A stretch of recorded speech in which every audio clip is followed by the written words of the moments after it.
नमस्कार। कार्यक्रम कोरोना अर्थतन्त्र दबाव र प्रभावमा यहाँलाई हार्दिक स्वागत छ। म रञ्जन झा। दर्शकवृन्द, अर्थतन्त्रको मेरुदण्ड भनेको उद्योग व्यापार नै हो। त्यसैले होला कोरोना महामारीको जोखिमका बावजुद कतिपय राष्ट्रहरूले अर्थतन्त्रलाई अघि बढाउन उद्योग व्यापारलाई सञ्चालनमा ल्याइसकेका छन्। नेपालमा पनि उद्योग व्यवसाय सञ्चालनमा नआएको भने होइन, तर यहाँ आर्थिक गतिविधिले गति लिन सकिरहेको छैन। लकडाउन र निषेधाज्ञा दुवै खुकुलो भइसके पनि यहाँ सबै उद्योग सञ्चालनमा आएका छैनन्। सञ्चालनमा आएका उद्योगहरू पनि पूर्ण क्षमतामा सुचारू हुन सकेका छैनन्। आजको कार्यक्रममा हामी कोरोना महामारीका कारण नेपालमा उद्योगी र व्यवसायीहरूले भोगिरहेको कठिनाई र सम्भावित समाधान लगायतका विषयमा कुराकानी गर्नेछौँ। र कुराकानीका लागि हामीसँग हुनुहुन्छ नेपाल उद्योग परिसङ्घका उपाध्यक्ष कृष्णप्रसाद अधिकारी। कृष्णजी, अब त निषेधाज्ञा खुलेको पनि धेरै भइसक्यो। कस्तो छ यो उद्योग व्यवसायको अवस्था? अहिलेको अवस्थाको कुरा गर्दाखेरि कस्तो छ? यो सबै किसिमका उद्योगहरू सञ्चालनमा आइसक्या हुन् अहिले? सर, यसमा मेन दुईवटा चिजहरूसँग हामीले चाहिँ हेर्नुपर्ने हुन्छ। उद्योग व्यवसाय हिजोको अवस्थामा जुन बेलामा चाहिँ कोभिडको चाहिँ एकदम न्यून प्रभाव थियो र अन्तर्राष्ट्रिय एउटा त्यसको प्रोपोगन्डा चाहिँ धेरै ठुलो थियो र त्यसको प्रभाव चाहिँ हाम्रो देशमा न्यून थियो। त्यो बेलामा हामी एकदम लकडाउन गरेर बस्यौँ र हामी चाहिँ के त भन्दाखेरि अहिलेको बेलामा अब धन्नै चाहिँ कुनै दिनमा त 5000 भन्दा चाहिँ संक्रमित घटिसकेको छ। तर हामी अहिले अर्थतन्त्र या बजार पुरै रूपबाट खुलेर अगाडि बढिरहेको छ। तर यसो सरसर्ती हेर्दा सबै उद्योगहरू सञ्चालनमा आए, बजार सञ्चालनमा आए भनेर चाहिँ हामीले चाहिँ एउटा सरसर्ती बाहिरबाट हेरिरहेका छौँ। तर यो खुलाइ कस्तो हो त भनेर भन्दाखेरि बन्दको खुलाइ हो, बजारको खुलाइ होइन।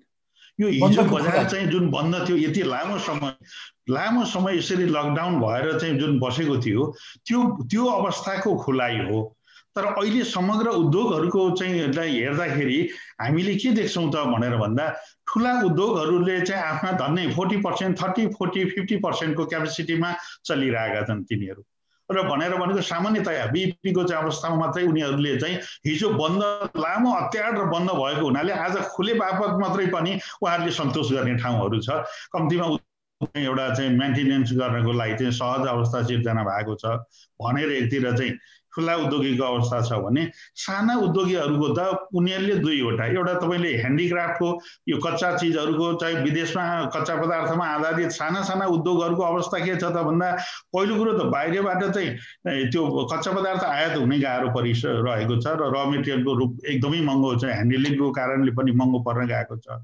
दोस्रोतिर उहाँहरूको आफ्नो अहिले चाहिँ अवस्था के त भन्दाखेरि लगानीको कारणले गर्दाखेरि 6 महिना 7 महिनादेखि चाहिँ पुरै ठप्प भएको बजार, त्यो मजदुर फर्केर चाहिँ काममा फर्किन सकिरहेको छैन। फर्किन पनि के त काठमाडौँमा रहेका कतिपय र देशैको 78 जिल्लामा छरिएर रहेका चाहिँ इन्डस्ट्रीहरूका साथीहरूले चाहिँ त्यो किसिमको चाहिँ आफ्नो चाहिँ के अरे हिजोको चाहिँ चक्रमा चाहिँ उहाँहरूले चलाउन सक्नु भएकै छैन। साना उद्योगीहरूको त झन् साह्रै ठुलो चाहिँ एउटा छ, ठुलो वर्गको बैंकको पहुँच अलि चाहिँ एउटा सहज हुन जान्छ।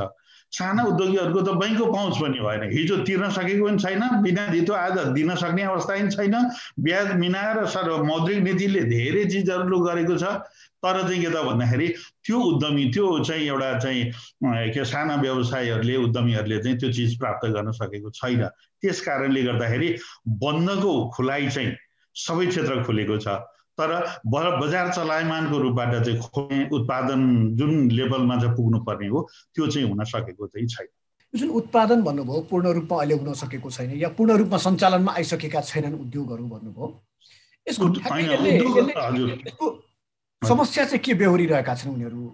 होइन, एउटा त चाहिँ हामी सबैभन्दा ठुलो चाहिँ के त भन्दा पहिलाको लकडाउन भन्दा डरलाग्दो अवस्थामा छौँ कि आज म उद्योगमा जाँदा कोभिड मेरो चाहिँ आफ्नो चाहिँ के अरे चाहिँ जो चाहिँ हुनुहुन्छ जुन चाहिँ उद्योग परिवार छ त्यो कहाँबाट उसले 20औं ठाउँबाट आउँछ, बाहिरबाट माइग्रेट भएर आउँछ, दिनदिनै बाहिर जानु पर्यो र उसलाई चाहिँ फेरि आउनु पर्यो। हिजोको संरचना अनुसार फेरि यो कारण किन त भन्दा हामी स्वतः रूपबाट उहाँहरू घरबाट आउने नभएसम्म हामीले उद्योग चलाउन सक्ने अवस्था छैन। हिजोको बेलामा अहिलेको सायद अब आउने नयाँ उद्योगहरूले त यो महामारीलाई बेहोरेको कारणले गर्दा केही वर्ष अवधि स्थापना हुने उद्योगहरूले कम्तीमा 20-50 जना मान्छेको लागि होस्टलहरू लगाएर यस्ता संरचनाहरू अब निर्माण होला। किन त भन्दा एउटा समस्याले एउटा चिजको लागि चाहिँ गाइडलाइन दिएको हुन्छ, हामी भोलि त्यसरी जान सकौँला। तर हिजोको संरचना भनेको चाहिँ हाम्रो कुनै होस्टल अन्य कुरोहरू गरेर चाहिँ संरचना तयार भएका चाहिँ उद्योग व्यवसायहरू होइनन्। नजिकबाट उनीहरू कहीँबाट पनि एउटा माइग्रेट भएर आउँथे र उनीहरूले त्यो अनुसारले ट्रान्सपोर्टेसन प्रयोग गरेर चाहिँ उनीहरूले चाहिँ उद्योगमा आउने गर्थे। त्यस कारणले गर्दाखेरि पनि अहिले स्थानीय रूपबाट कस्तो समस्या आइरहेको, एउटा उद्योगमा कोभिडको चाहिँ 2 जना कर्मचारीलाई या 2 जना मजदुरहरूलाई चाहिँ कोभिडको चाहिँ समस्या देखिनासाथ स्थानीय निकायले चाहिँ निषेध गरिदिएको छ र स्थानीय निकायले र चाहिँ स्थानीय छिमेकीहरूले पनि के त भनेर भन्दा पुरै त्यसलाई निषेध गरेर चाहिँ गएको अवस्था सिर्जना छ। त्यो भएको कारणले गर्दाखेरि जसरी हिजो चल्नुपर्ने हो त्यसरी चल्न सकेको पनि छैन। अर्कोतिर अब फाइनेन्सियल पार्ट फेरि अलग छ। मैले फाइनेन्सियल पार्टको मात्रै कुरा नगरिकन यो कोभिडको कारणले जुन किसिमको अवस्था छ त्यो अवस्थाले गर्दाखेरि अब पूर्ण क्षमतामा हिजो 80% 90% क्षमतामा चलिरहेका उद्योगहरू आज एकाएक 30-40-50% क्षमतामा गर्दा सम्पूर्ण मजदुरहरूलाई लिएर आएर चाहिँ प्रयोग गर्न सकिरहेको पनि छैन। मजदुर फेरि म त्यहाँ सुरक्षित हुन्छु र म फेरि आउँछु र म फर्किन्छु भन्ने कुरामा ऊ पनि आश्वस्त हुन नसकेको कारणले, आश्वस्त गराउन नसकेको कारणले गर्दाखेरि पनि कतिपय रोजगारहरू चाहिँ कमजोर भएका छन् र चाहिँ उद्योगहरू पूर्ण रूपबाट सञ्चालन नहुनुको कारण एउटा। अर्कोतिर के त भन्दा बजारको डिमान्ड के छ त भनेर भन्दाखेरि विदेशबाट तयार भएको माल सहजै रूपबाट आउन सक्छ। हाम्रो त र मेटेरियलदेखि लिएर गएर यी सबै चिजहरू जुटाएर यहीँ प्रोडक्सन गर्न पर्यो। प्रोडक्सन गरेर बजार चाहिँ के त भन्दा मैले अहिले भने बन्द भएको कारणले सटर खुलेको देखिएको हो। बजारमा जबसम्म डिमान्ड पूर्ण रूपबाट हुन सक्दैन, नसक्नुको पछाडि के त भन्दा बजारमा क्रय शक्ति छैन। हामीसँग पर्चेज जुन चाहिँ पावर हो त्यो या जब चाहिँ के अरे बजार सङ्कुचन भइसकेको छ। सङ्कुचन भएको कारणले गर्दाखेरि उद्योगहरू चाहिँ आफ्नो फेजमा बजारको डिमान्ड कमजोर भएको कारणले गर्दाखेरि हामीले चाहिँ त्यो चाहिँ के अरे बजार चाहिँ चलायमान हुन नसकेको र उद्योगहरू खोल्न नसकेको कारण चाहिँ त्यो हो। खास गरी जुन अघि भर्खरै हामी साना उद्योग र साना र मझौला उद्योगको बारेमा कुरो गरिरहेको थियौँ, उहाँहरूको भनाइ पनि के छ भने, गुनासो पनि के छ भने, खोइ अब 7 महिना भइसक्यो, 8 महिना भइसक्यो, राज्यले त हामीलाई केही हेरेन, हामी त एकदम बन्द छौँ, हामीलाई एकदम अप्ठ्यारो भयो। यो के साँच्चै उनीहरूको गुनासोमा केही सत्यता छ या? यो चाहिँ रञ्जन सर एउटा के देखिन्छ अहिले सरकारसँग भनेर भन्नु छ भने हामी दुईटा चिजमा गयौँ। हामीले पहिलो कुरो त हामी इकोनोमी कसरी ड्राइभ गर्ने भन्ने कुरोमा नै हाम्रो कमजोर सोच रह्यो एउटा। हेर्नुहोस् अर्तिर के त भनेर भन्दाखेरि हामीले अहिले स्थापना अहिले भइरहेका इन्डस्ट्रीहरूलाई यदि सर्भाइभ गर्न सकेनौँ भनेर भने यसले कति ठुलो चाहिँ एउटा आर्थिक क्षति पुर्याउँछ भन्ने कुरोमा चाहिँ गम्भीर रूपबाट चाहिँ एउटा नीति निर्माताहरूले चाहिँ सोच्न नसकेको कुराहरू चाहिँ म चाहिँ जानकारी गराउँछु। उदाहरणको रूपबाट आज साना इन्डस्ट्रीहरूले अब करिब के त भन्दा सबभन्दा ठुलो रोजगार सिर्जना गरेको भनेको साना इन्डस्ट्रीहरू, साना मझौला चाहिँ घरेलु चाहिँ इन्डस्ट्रीहरूले चाहिँ ठुलो रोजगारहरू गरेर उनीहरूले के त भन्दा तत्कालको अवस्थामा आवश्यक चाहिँ के अरे चाहिँ चाहे त्यो खाद्यान्नको चिजहरूमा होस्, चाहे एक्सपोर्टको लागि चाहिँ यो हस्तकलाहरूको रूपबाट विदेशी मुद्रा आर्जन गर्ने कुराहरूमा होस् र दैनिक उपभोगका चिजहरूलाई चाहिँ लिएर जाने क्रममा कृषिको क्षेत्रमा चाहिँ एउटा चाहिँ अगाडि लिएर आउने क्रममा उहाँहरूको ठुलो भूमिका थियो। अहिलेको बेलामा के हो त भनेर भन्दाखेरि हामी सरकारको नीति असाध्यै राम्रो बन्छ। सबभन्दा चुनौती भनेको कार्यान्वयनपछि ठुला, मैले अहिले भनिसकेँ, ठुला इन्डस्ट्रीहरूको चाहिँ ठुलो पहुँच हुन्छ। त्यस कारणले गर्दाखेरि नीति या नेगोसिएसन दुवै तरिकाबाट या ब्याङ्कसँग नेगोसिएसन गरेर हुन्छ, सरकारसँग प्रत्यक्ष चाहिँ एउटा पहुँच पुर्याएर हुन्छ। उहाँहरूले त्यसलाई चाहिँ के अरे चाहिँ आफ्नो पक्षमा चाहिँ सिर्जना गर्न सक्नुहुन्छ। तर सानो चाहिँ इन्डस्ट्रीहरूको त्यो पहुँच छैन।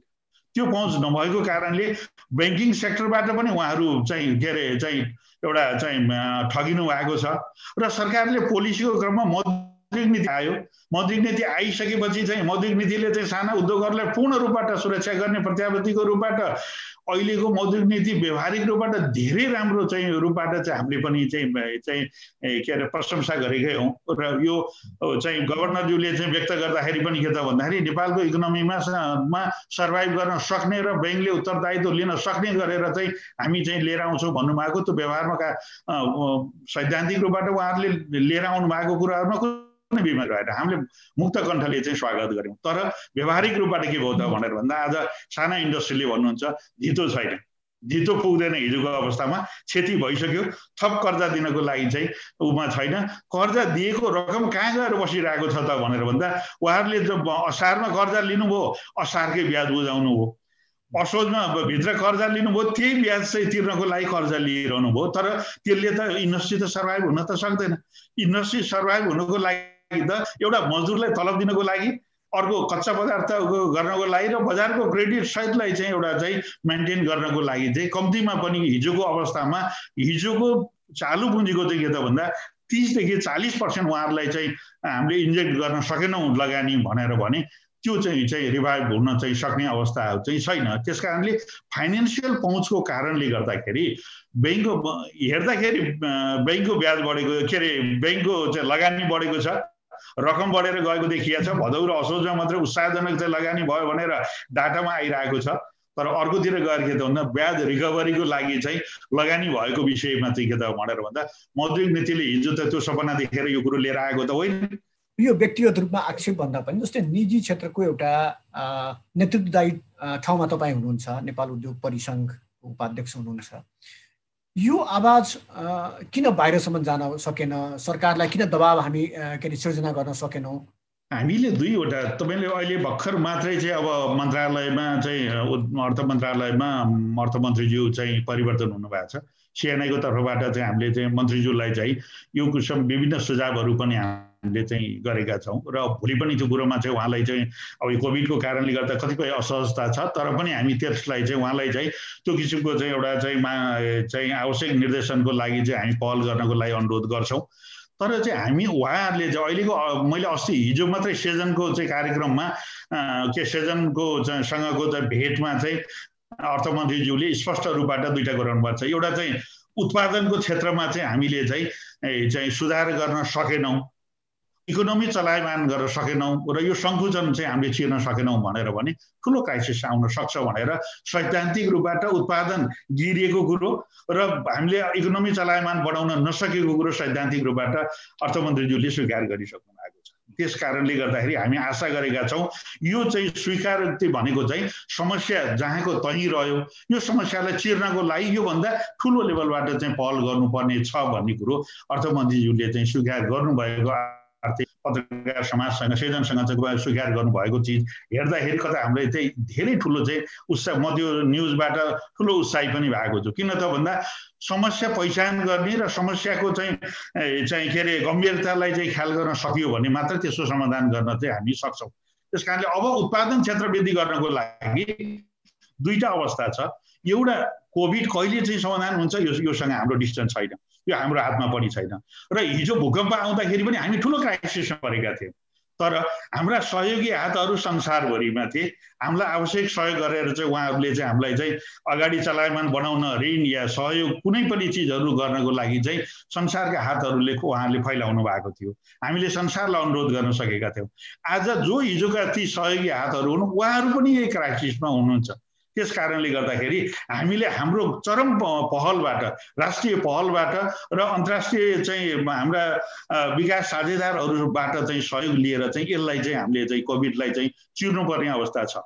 उदाहरणको रूपबाट के त भनेर भन्दा विश्व ब्याङ्क, एसियाली विकास ब्याङ्क, अन्तर्राष्ट्रिय मुद्रा कोष लगायत विकास साझेदारहरूसँग हामीले चाहिँ लोनको रूपमा एउटा सहयोगको रूपबाट भन्दा नि लोनको रूपबाट लिएर आएर नेपालमा अहिले इन्डस्ट्री र चाहिँ के अरे बजार र उत्पादन क्षेत्रलाई चाहिँ चलायमान बनाउनु पर्ने पहिलो दायित्व चाहिँ एउटा त्यो सँगै के त भन्दा स्वास्थ्यमा सजगता चाहिँ स्वास्थ्यको ग्यारेन्टी दिनुपर्ने या स्वास्थ्यको चाहिँ सबभन्दा ठुलो चाहिँ एउटा सतर्कता हामीले अपनाएर सुरक्षा अपनाएर हामीले उत्पादन वृद्धि गरेर बजारलाई चलायमान बनाउन यदि सकेनौँ भनेर भने धेरै ठुला देशहरूका इकोनोमी धेरै चाहिँ एउटा गाह्रो अवस्थामा पुगिरहेको अवस्थामा हामी त्योबाट अलग हुन सक्ने अवस्था चाहिँ देखिन्न। तर ठुला देशहरूले चाहिँ जहिले पनि उत्पादनलाई रोजगार सिर्जना गर्नलाई, बजार चलायमान गर्नलाई ठुलो चाहिँ एउटा रकम उनीहरूले चाहिँ बजारमा चाहिँ खर्च गरेका छन्। एउटा बजारमा, एउटा उपभोक्तामा, एउटा इन्डस्ट्री जो चाहिँ के अरे चाहिँ इन्डस्ट्रीलाई चाहिँ त्यो पैसा लोनको रूपबाट, उनलाई ब्याजको रूपबाट सब्सिडी दिएर र मजदुरको स्यालेरीको रूपबाट दिएर त्यसलाई चाहिँ एडभान्स गरेर समय चाहिँ 2 वर्ष 5 वर्षको एउटा चाहिँ समय दिएर बङ्गलादेशले नै एउटा ठुलो उदाहरणको रूपबाट लिएर आयो। यदि त्यो तरिकाको चाहिँ अब दोस्रो चरणको प्याकेज हामीले अब के त भन्दा हिजोको बेलामा हाम्रो त्यति क्राइसिस थिएन, के अरे हामी मध्यम टाइपको टेरर असाध्यै थियौँ, तर चाहिँ के त भन्दाखेरि हाम्रो मानवीय क्षति लगायत यो चाहिँ के अरे जुन सङ्ख्याको रूपबाट धेरै कम अवस्थामा थियो। मौद्रिक नीति बजेट आउँदा मौद्रिक नीति आउँदा र हिजो लकडाउन गर्दाखेरि आज त्यो धेरै लामो समय बितिसक्यो, किन भन्दा झन्नै समयले गर्दा 1 वर्ष आदि चाहिँ अर्थतन्त्रको चाहिँ चैतबाट अहिलेसम्म भन्दा 7-8 महिना अब हामी त्यो रूपबाट चाहिँ अगाडि बढिसकेको कारणले हाम्रो क्षति, हाम्रो चाहिँ के अरे गम्भीरता धेरै अगाडिसम्म पुगिसकेको छ। त्यो भएर अब बजेटले हिजो सम्बोधन गरेको कुरो, मौद्रिक नीतिले सम्बोधन गरेको, यता गर्दा योभन्दा पहिला सरकारी निकायबाट क्याबिनेटबाट विभिन्न उसलाई गरिएको निर्देशन भन्दा अझै माथिल्लो लेभलबाट चाहिँ अब सरकारले चाहिँ के अरे निर्णयहरू लिनुपर्ने आवश्यकता हामीले देखेको छौँ। अर्को समस्या चाहिँ रञ्जन सर, एउटा हामीले सबैभन्दा ठुलो समस्या कहाँ गरेको छौँ त भनेर भन्दा बजेटले कार्यान्वयन गरेको, बजेटले सम्बोधन गरेको चिजहरू पनि कार्यान्वयन पछि सबभन्दा ठुलो भेदभाव छ। जसले गर्दाखेरि के त भनेर भन्दा बजेटमा त्यो कुरोलाई सम्बोधन गरिएको छ, जस्तो औद्योगिक फिडरमा के अरे ट्रङ्क लाइन लगायतका चिजहरू तुरन्त समाधान गर्ने भनेर सरकारले चाहिँ कुरा गर्यो र यो डेडिकेटेड फिडरको यो चाहिँ समस्याको समाधान गर्ने भनेर भन्यो। उद्यमीको के अरे उको चाहिँ तरबार त झुन्डिरहेको छ, त्यो चिजको विषयमा चाहिँ सरकारले चाहिँ निर्णय गरेको कुरो अहिलेसम्म कार्यान्वयनकोबाट आएको छैन। डिमान्ड शुल्क चाहिँ यो चाहिँ के अरे चाहिँ छुट दिने भनेर सरकारले चाहिँ बजेट वक्तव्यबाट नै त्यो कुरो स्पष्ट रूपबाट चाहिँ भयो, त्यो चिज अहिलेसम्म कार्यान्वयन फेजमा आएको छैन। हामी भेट्न जान्छौँ प्रधानमन्त्रीज्यूसँग, अर्थमन्त्रीज्यूसँग, उहाँहरूको ऊर्जा मन्त्रीज्यूसँग, उहाँहरूको पोजिटिभ सकारात्मक छ, तर सकारात्मकले निर्णय कार्यान्वयन हुँदैन, त्यसलाई तुरन्त एक्सनमा गएर त्यसलाई कार्यान्वयन गर्नुपर्ने हो। त्यस्तै मौद्रिक नीतिको विषयमा पनि लिएको विषयमा चाहिँ स्पष्ट भनिएको छ कि 15 लाखसम्मका साना चाहिँ मझौला चाहिँ यो साना महिलाहरूबाट महिला उद्यमीहरूबाट सञ्चालित उद्योगहरूलाई चाहिँ हामी यसरी चाहिँ लोन चाहिँ दिन्छौँ, बिना लोन दिन सकिन्छ, ब्याज विनायक गर्न सकिन्छ, न्यून ब्याजमा दिन सकिन्छ। यो चिज कार्यान्वयन भनेको चाहिँ साह्रै चाहिँ कमजोर अवस्थामा छ। त्यस कारणले गर्दाखेरि हामीले नीति बनाएर मात्र भन्दा पनि कार्यान्वयन पछि त्यसलाई सबल बनाएर यो बेलामा चाहिँ हामीले चाहिँ राष्ट्रिय उत्पादन वृद्धि गर्ने र राष्ट्रिय अर्थतन्त्रलाई सुधार गर्नुपर्ने अवस्थामा छ। तर हामी अहिले के भइरहेको छ त भनेर भन्नुहोस् न भने गाउँ नेपालको उद्योगको व्यवस्थामा, कृषिको अवस्थामा भन्नुहुन्छ भने बोर्डरबाट सिधै काट्नुको पहुँच या पोखरा या कुनै बजारको पहुँचमा सामान विदेशबाट आयात गरेर पुग्नलाई जति सहज छ, आज हाम्रो गाउँघरबाट उत्पादन गरेका उद्योगका चाहिँ सामग्रीहरू, उद्योगका चाहिँ उत्पादनहरू बजार पुग्नको लागि गाह्रो छ। कृषिको रूपमा प्रष्टै देखियो कोरोनाको बेलामा पनि हाम्रो उत्पादन चाहिँ फाल्नु पर्यो र बाहिरको उत्पादन चाहिँ सिधै बजारमा आइरहेको थियो। हामी विदेशको तरकारी खायौँ तर स्वदेशी तरकारी चाहिँ फाल्नु परेको अवस्था देखियो। तर यो चैत महिनादेखि भनौँ न लकडाउन लगभग सुरु भयो, चैत 11 गतेदेखि, र अहिलेको कुरो गर्दाखेरि 7-8 महिनाको हामी कुरो गरिरहेका थियौँ। यो 8 महिनाको यो हुन त अहिले पनि अलि छिटो होला हामी यसको मूल्याङ्कन गर्दाखेरि, तर यसले अर्थतन्त्रमा चाहिँ समग्र अर्थतन्त्रको यदि हामीले कुरा गऱ्यौँ भने कति जति क्षति गर्यो होला, के प्रभाव पार्यो होला अर्थतन्त्रमाथि? अहिले चाहिँ मुख्यतया अहिले त आकलन गर्ने बेला भएको त मलाई यो चाहिँ हामीले जब चाहिँ बजेटको नजिक पुग्ने बेलामा 2 महिना जतिको चाहिँ लकडाउनको अवस्था सिर्जना हुँदाखेरि हामीले तत्कालै रूपबाट चाहिँ होइन यसको क्षतिको विषयमा मूल्याङ्कन गर्नुपर्छ भनेर अर्थ मन्त्रालय या उद्योग मन्त्रालय राष्ट्रिय ऊहरूमा के छ भनेर राष्ट्र ब्याङ्कमा हामीले बस्दाखेरि पनि त्यही बेलामा पनि हामीले भनेका थियौँ कोभिडले छोडेर जाँदा नदीको चाहिँ के अरे चाहिँ बाढी आइरहेको बेलामा नदीको क्षति भनेको बहावको अन्त्य भइसकेपछि बल्ल त्यसको क्षतिको आकलन गर्न सकिन्छ। तत्कालको अवस्थामा भनेर भने हामीले न्यून रूपबाट त्यसलाई चाहिँ क्षति कम हुनको लागि या जोगिनको लागि जे उपाय गर्नुपर्ने हुन्छ त्यही मात्र। अहिले हामी यति क्षति भयो भनेर चाहिँ भन्ने अवस्थामा चाहिँ पुग्न सक्ने अवस्था मैले चाहिँ आफूले चाहिँ देख्दिनँ। संवादको सिलसिला जारी नै छ, हामीसँगै रहनुहोला।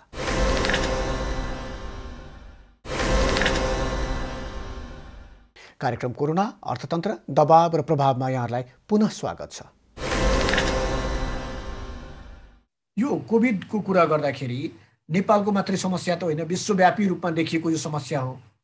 खास गरिकन मैले अन्य राष्ट्रको कुरा गर्न खोजेको, हामी जस्तै नेपाल जस्तै अर्थतन्त्र भएको अन्य राष्ट्रहरूले चाहिँ आफ्नो अर्थतन्त्रलाई चलायमान बनाउन के गरिरहेछन् अहिले?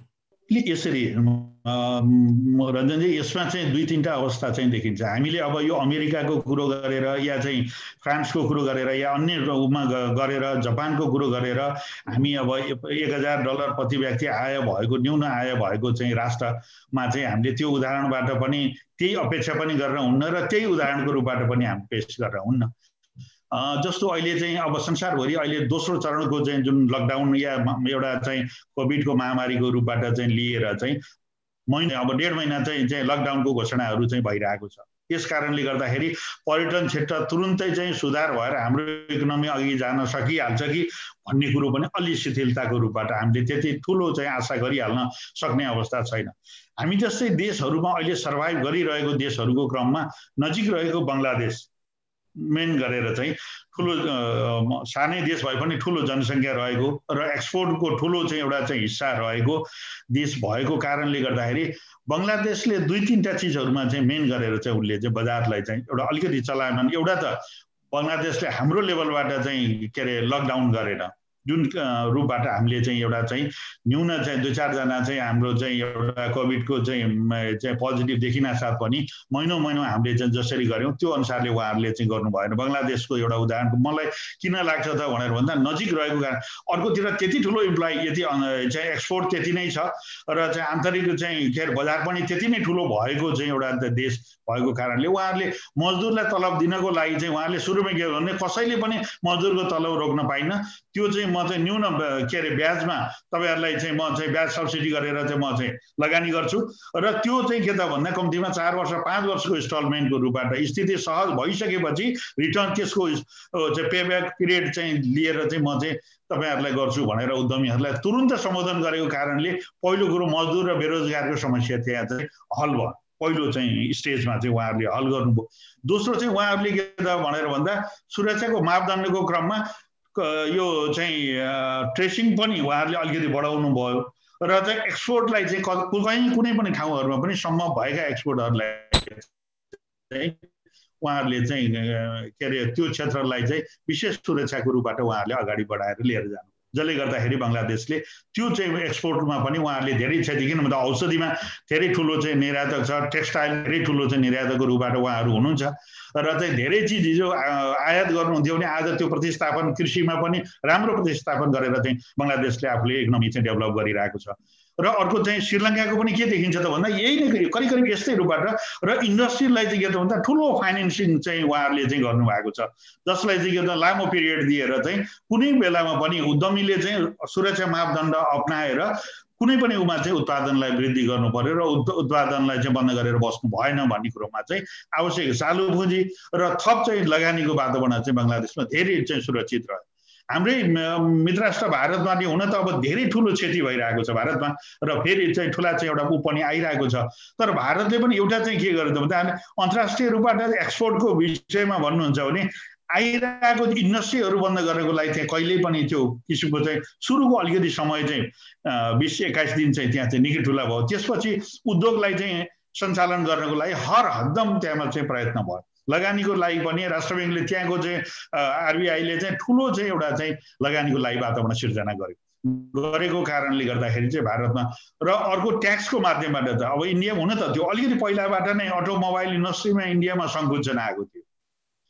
त्यो सङ्कुचनको लाई समाधान गर्न पनि उहाँहरूले ट्याक्सको माध्यमबाट चाहिँ ठुलो चाहिँ रियायत दिएर चाहिँ उहाँहरूले चाहिँ एउटा लगानी बाहिर के अरे चाहिँ गरेर आन्तरिक लगानीलाई सबभन्दा ठुलो बढावा दिएर उहाँहरूले चाहिँ त्यसलाई हुन त ठुलो चाहिँ एउटा क्षति भएको छ इकोनोमीमा भारतको पनि, तर चाहिँ अगाडि नै रूपबाट उहाँहरूले सम्बोधन गर्नुभएको छ। अब भुटानको विषयमा भनेर भन्दाखेरि त भुटानले धेरै चाहिँ एउटा सकारात्मक सफलताहरू भुटानको रूपबाट हामीले पाउन सक्छौँ। सानो जनसङ्ख्या, सानो देश र त्यहीमाथि पनि उहाँहरूको चाहिँ अब विद्युतमा चाहिँ आधारित र कृषिमा आधारित अर्थतन्त्र र पर्यटनमा भएको कारणले गर्दाखेरि पर्यटनलाई पनि हदसम्म चलायमान गर्नको लागि उहाँहरू सफल हुनुभएको छ। किन भन्दा कोभिडमा चाहिँ यो चाहिँ टेस्ट गरेर आइसकेपछि चाहिँ त्यहाँ चाहिँ यति समयको प्याकेज भनेर उहाँहरूले धेरै ठुलो चाहिँ एउटा चाहिँ प्याकेजको रूपबाट उहाँहरूले भुटानमा पनि सफल हुनुहुन्छ। श्रीलङ्का पनि त्यो देखिन्छ अब पर्यटनमा मात्रै चाहिँ भएको देश भनेको चाहिँ हाम्रो छिमेकी देश के अरे हाम्रो सार्क कन्ट्रीमा चाहिँ मालदिभ्सको चाहिँ विषयमा चाहिँ पर्यटनमा बढीभन्दा बढी आधारित भएको कारणले गर्दाखेरि पर्यटनको सुस्तताले त्यहाँको इकोनोमीलाई केही न एउटा चाहिँ ह्याम्पर गरेको छ त्यसमा चाहिँ। तर लकडाउन नगरिकन पनि न्यून क्षति गरेको देशहरूको उदाहरण भनेको चाहिँ पाकिस्तान पनि हो। पाकिस्तानले चाहिँ कहिल्यै पनि लकडाउन गरेन। लकडाउन नगरेर पनि के त भनेर भन्दा त्यहाँको मृत्युदरलाई हेरौँ, सङ्क्रमितलाई हेरौँ र अन्य चिजलाई हेरौँ, अन्य भनेर भन्दाखेरि अब यो प्रकृतिले कुनै न कुनै एउटा साथ त दिनै पर्ने हुन्छ त्यत्रो जनसङ्ख्या भएको देशमा। तर उहाँहरूको पनि क्षतिको भनेको चाहिँ धेरै कमभन्दा कम भएको छ। इन्डस्ट्रीहरू कुनै पनि बन्द भएका छैनन्, त्यहाँको इकोनोमी चलायमान छ। र नीतिगत रूपबाट चाहिँ हामीले पनि अब नीतिगत रूपबाट मानव अब धन आर्जन या चाहिँ इकोनोमी चलायमान भन्दा पनि मानव स्वास्थ्य महत्त्वपूर्ण कुरा हो। राज्यले लिएको नीतिसँग हामी कहीँ पनि असहमत छैनौँ। तर भनेर भन्दाखेरि इकोनोमी यसरी बन्द भएर जाइरहँदाखेरि चाहिँ के हो त भन्दाखेरि विदेशबाट आयात हुने र विदेशबाट राष्ट्रिय उत्पादन चाहिँ पुरै गिरावट भएर गइरहँदाखेरि चाहिँ फेरि पनि हामीले चाहिँ ठुलो चाहिँ एउटा चाहिँ आयात यसै त हाम्रो चाहिँ अब चाहिँ ठुलो चाहिँ के अरे व्यापार घाटा छ भनेर भने रेमिटेन्स एकतिर छ, रेमिटेन्सको एकतिर चाहिँ एउटा चाहिँ सङ्कुचन आउने अवस्था सिर्जना भइरहेको छ भनेर भने आयात बन्न जाने र चाहिँ त्यो चाहिँ गर्ने र कता कता हामी चाहिँ होइन आयात पनि हाम्रो घटिरहेछ भनेर सन्तोष गरेका छौँ। मान्छेको क्रय शक्ति नभएर बजार बन्द भएर र निर्वाहमुखी चाहिँ एउटा अहिले चाहिँ समाजमा रहनु परेको कारणले गर्दाखेरि हामीले अलिकति आयात कम गरेको चिजहरू हो। त्यो आयात पनि धेरैभन्दा धेरै पेट्रोल अनि यातायात साधनहरू बन्द भएको कारणले पेट्रोलको आयात लगायत चाहिँ अन्य चिजहरूको आयातमा चाहिँ कमी भएको कारणले हामीले कमी देखेका हौँ। तर दैनिक उपयोगिताका चिजहरूमा विदेशमा निर्भर हुने चिजहरूमा चाहिँ हामीले जुन अनुपात हो त्यो अनुपातमा बढी नै निर्भरताको अवस्थामा गइरहेको कारणले गर्दाखेरि नेपालको बारेमा कुरा गर्दा अब केन्द्रमा पनि शक्तिशाली सरकार छ, हामीसँग 3 तहको सरकार छ।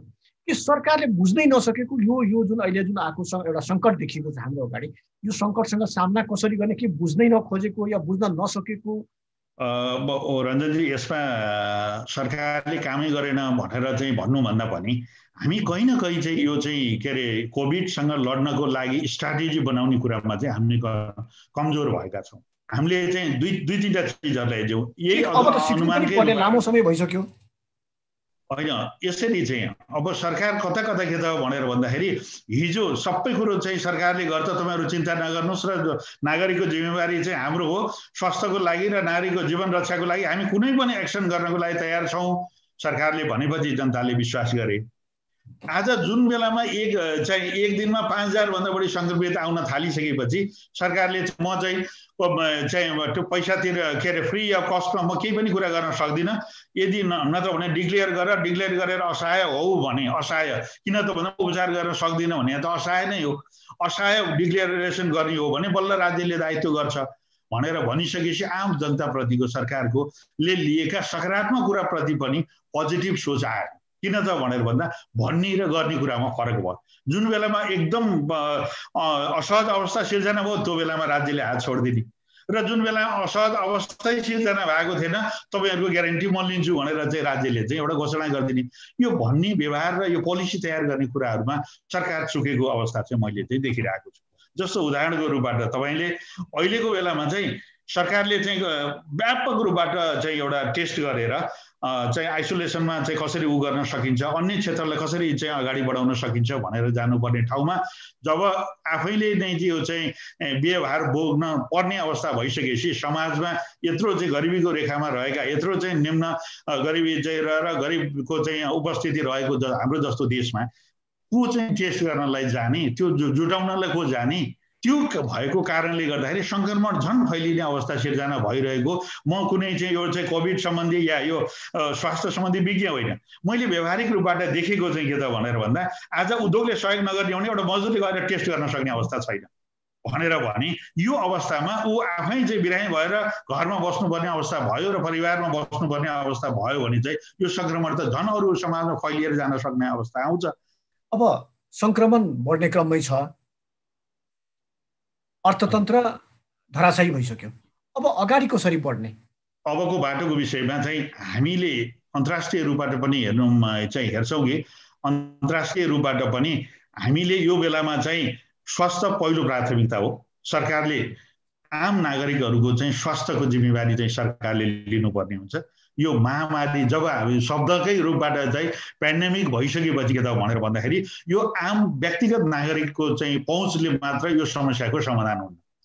यो राज्यको चाहिँ समस्याको चाहिँ पहल लिनुपर्ने जिम्मेवारी लिनुपर्ने भएको कारणले म सरकारसँग विनम्र अनुरोध गर्छु कि आम सम्पूर्ण चाहिँ नेपाली नागरिकको कम्तीमा टेस्ट गर्ने र त्यो उपचार गर्ने कुराको जिम्मेवारी चाहिँ सरकारले दायित्वमा लिनुपर्छ र यसलाई कन्ट्रोल र यसलाई सुरक्षा गरेर यसलाई सेफ आम नागरिकलाई सेफ बनाएर अगाडि बढ्नुपर्ने हुन्छ।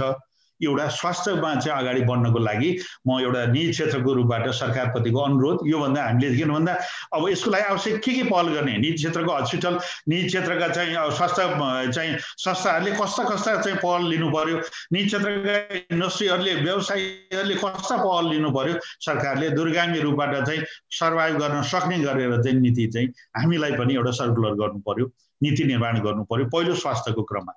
अर्थतन्त्रको क्रममा चाहिँ के त भनेर भन्दाखेरि अहिलेको अवस्थामा किसानले अब तपाईँ हामीले नि हेऱ्यौँ न अहिले हाम्रो धानको उत्पादन धन्य मलाई लाग्छ के त भन्दा सहितबाट अहिलेसम्म यति ठुलो वर्षाको रूपबाट हामीलाई एडभान्टेज भयो। हुन त प्रकृतिको रूपबाट पहाड नदी नालाको चाहिँ अलि उर्लदो अवस्था भएको कारणले हाम्रो भू बनौटको कारणले पनि धेरै क्षति पनि हामीले बेहोर्नु पर्यो। तर के त भन्दाखेरि जहाँ क्षति नोक्सान हुन्छ त्यहाँ अवसरको रूपबाट पनि थ्रेट र अवसर दुवैको रूपबाट आइरहेको हुन्छ। हामीले अवसरको रूपबाट प्रकृतिमा चाहिँ धानको खेतीको रूपबाट यदि समयमा हामीले युरिया दिन सकेको भए मल दिन सकेको भए मात्रै दिन सकेको भए अहिले उत्पादन भनेको गएको वर्षको भन्दा 20 देखि 25% उत्पादन वृद्धि हुन सक्ने अवस्था थियो। अब त्यो चाहिँ मल एउटा जनताले किनेर चाहिँ प्रयोग गर्ने राज्यले चाहिँ उपलब्ध गराउने चिजमा पनि हामी चाहिँ एउटा चाहिँ के अरे चाहिँ समयमा मल दिनको लागि चुक्यौँ, जसले गर्दाखेरि त्यो एडभान्टेज थियो हामीले नोक्सान भयो। आज विदेशबाट चाहिँ उत्पादन भएका चिजहरू सहज रूपबाट बजारमा पहुँचमा पुगिरहेका छन्, स्वदेशकै उत्पादन पनि बजारमा पुग्नको लागि गाह्रो भइरहेछ र उपभोक्ता के अरे त्यो किसानले त्यो जुन चिज 10 रुपियाँमा बिक्री गरेको छ उपभोक्ताले 60 रुपियाँमा खानको लागि बाध्य भएको छ। त्यस कारणले बिचौलिया चाहिँ घटाउने र त्यो किसिमको चाहिँ एउटा सहजता कायम गर्नुपर्ने जुन स्थानीय तिनै तहका सरकार अहिले संविधानले निर्माण गरेको चाहिँ केन्द्र प्रदेश र स्थानीय सरकारहरूको बीचमा यो नीति निर्माण गर्न कुरा गर्नको लागि भाषणमा सीमित छ तर व्यवहारमा सीमित भयो, व्यवहारमा त्यो कुरो कार्यान्वयन भयो। स्थानीय सरकारले यो जिम्मेवारी हुने, प्रदेशको जिम्मेवारी यो हुने र केन्द्रले यो किसिमको चाहिँ लगानी या फेसिलिट चाहिँ यो चाहिँ गरिदिने भनेर चाहिँ यदि 3 तहको सरकार एक ठाउँमा बसेर यो विषयमा चाहिँ नीति निर्माण गर्ने हो भने मलाई लाग्छ यो समन्वयको अभाव हो, सरकारको बीचको अभाव हो, सोचको अभाव हो, न त यो हुन नसक्ने कुराहरू चाहिँ होइनन्। किन त भनेर भन्नुहुन्छ भने झापामा चाहिँ उत्पादन भएको चाहिँ उत्पादन काठमाडौँमा पुर्याउनको लागि यदि समन्वय गरेर हामीले सकेनौँ भने अहिलेको बेलामा चाहिँ हामीले चाहिँ तर हामी के चाहिँ समन्वय गर्न सक्ने त भनेर भन्दा नासिकमा चाहिँ उत्पादन भएको चाहिँ प्याजलाई चाहिँ काठमाडौँ लिएर आउनको लागि चाहिँ समन्वय गरिदिन चाहिँ प्रत्येक सिडिओ कार्यालय प्रत्येक स्थानीय सरकारहरूलाई निर्देशन दिन केन्द्र सरकार सक्ने, तर झापामा उत्पादन भएको चिज त्यही कञ्चनपुरमा उत्पादन भएको चिज त्यही धादिङमा उत्पादन भएको चाहिँ चिज चाहिँ काठमाडौँ लिएर गएर चाहिँ बजारमा चाहिँ पुर्याउनको लागि चाहिँ समन्वय गरेर हामी नसक्ने भनिसकेपछि हामी के गर्नु त भनेर भन्दा हाम्रो नीतिमा कहीँ न कहीँ त्रुटि छ। त्यो यो समन्वयको अभावले गर्दाखेरि चाहिँ हामीले दिएनौँ। उदाहरणको रूपबाट मैले कपिलवस्तुमा उत्पादन भएको टमाटर लिएर गएर अर्घाखाँचीमा चाहिँ गाड्ने काम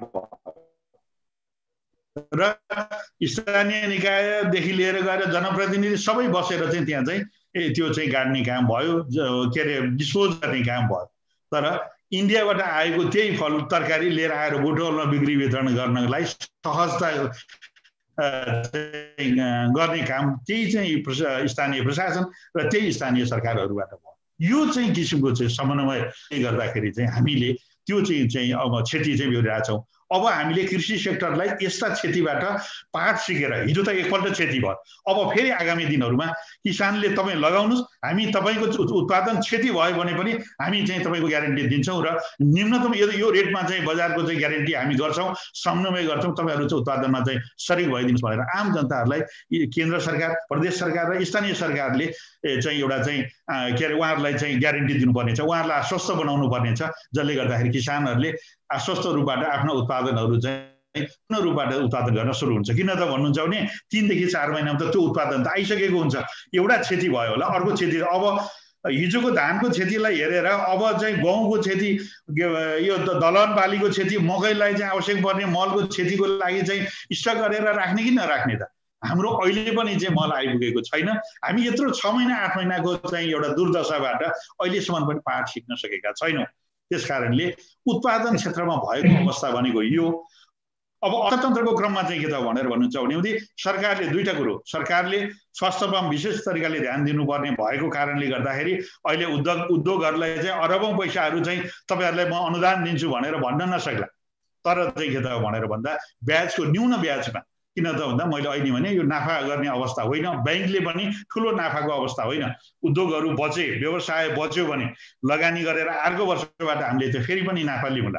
तर अहिलेको बेलामा न्यून चाहिँ एउटा चाहिँ बैंकिङ सेक्टर, सरकारको लगानी, अन्तर्राष्ट्रिय ऋणबाट चाहिँ लिएर चाहिँ त्यसलाई इन्जेक्ट गरेर भए पनि हामीले उद्योगहरूलाई प्रशस्त लगानी गरेर राष्ट्रिय उत्पादन वृद्धि गर्नको लागि चाहिँ व्यवसाय चलायमान गर्नको लागि अहिले मैले भने ट्रेसिङको कुरो स्वास्थ्यको क्षेत्रबाट, किसानको क्षेत्रबाट, बजारको क्षेत्रबाट र उद्योगको क्षेत्रलाई चाहिँ हामीले चाहिँ उहाँहरूलाई चाहिँ लगानी चाहिँ एउटा वृद्धि गरेर सरकारले, र अर्कोतिर त के त भन्दा त्यही चिज विदेशबाट आयात गर्दा सहज, त्यही भन्सार नीतिले गर्दाखेरि हाम्रा यहाँका उद्योगहरू चाहिँ धराशय भएर बस्ने। यी चिजलाई रिफर्म गरेर अब नयाँ अर्थमन्त्री चाहिँ हामीले चाहिँ राज्यले पाएको छ। त्यस कारणले गर्दाखेरि उहाँले जसरी समस्याको पहिचान गर्नुभएको छ त्यो पहिचान गरेर त्यो अनुसारको नीति बनाएर भन्सार नीतिमा र चाहिँ हामीले चाहिँ एउटा चाहिँ लगानीको नीतिमा चाहिँ रिथिङ गरेर र चाहिँ आपूर्ति गर्न सहज ल्याउनु पर्ने, किसानलाई मल बिउ लगायतका चिजहरू र उद्योगको लागि लगानीको चाहिँ अवस्था सिर्जना गर्न सक्यौं भनेर भने न्यून क्षतिमा चाहिँ हामीले यो कसल, यो महामारीबाट चाहिँ इकोनोमीलाई चाहिँ उतार्न सक्छौं भन्ने चाहिँ मलाई लाग्छ। र हामी निजी क्षेत्रले सरकारसँग गरेको अपेक्षा पनि के त भनेर भन्दाखेरि हामी सरकारसँग उद्योगीहरूले हामी मात्र गर्दैनौँ, तर ती साना उद्यमीहरू, जो उद्यमीहरूले ठुलो रोजगार सिर्जना गरेका छन्, घरमै रोजगार चाहिँ एउटा गरेका छन्, सरकारको बोर्डन बनेका छैनन् या समाजको बोर्डन बनेका छैनन् र उनीहरू आफैले पनि रोजगार सिर्जना गर्ने, रोजगार दिने अवस्था गरेका छन्, उनलाई अलिकति पनि पुँजी हामीले चाहिँ इन्जेक्ट गर्यौं भनेर भने उनको व्यवसाय निरन्तरता हुन सक्यो भनेर भने अर्थतन्त्र चलायमान नै हुनेछ। हस् त, समय र संवादका लागि यहाँलाई धन्यवाद। यो अवसरको लागि रञ्जनजी, एभिन्यू टेलिभिजनलाई म धेरै धेरै चाहिँ आभार व्यक्त गर्छु। आजको छलफलमा हामीसँग हुनुहुन्थ्यो नेपाल उद्योग परिसङ्घका उपाध्यक्ष कृष्णप्रसाद अधिकारी। हामी कोरोना महामारीका कारण नेपालमा उद्योगी र व्यवसायीले भोगिरहेका कठिनाई र सम्भावित समाधानका विषयमा कुराकानी गरिरहेका थियौँ। हस्त कार्यक्रम कोरोना, अर्थतन्त्र, दबाव र प्रभाव आजलाई यति नै। खबरभित्रको खबरका लागि हेर्दै रहनुहोला एभिन्यूज खबर।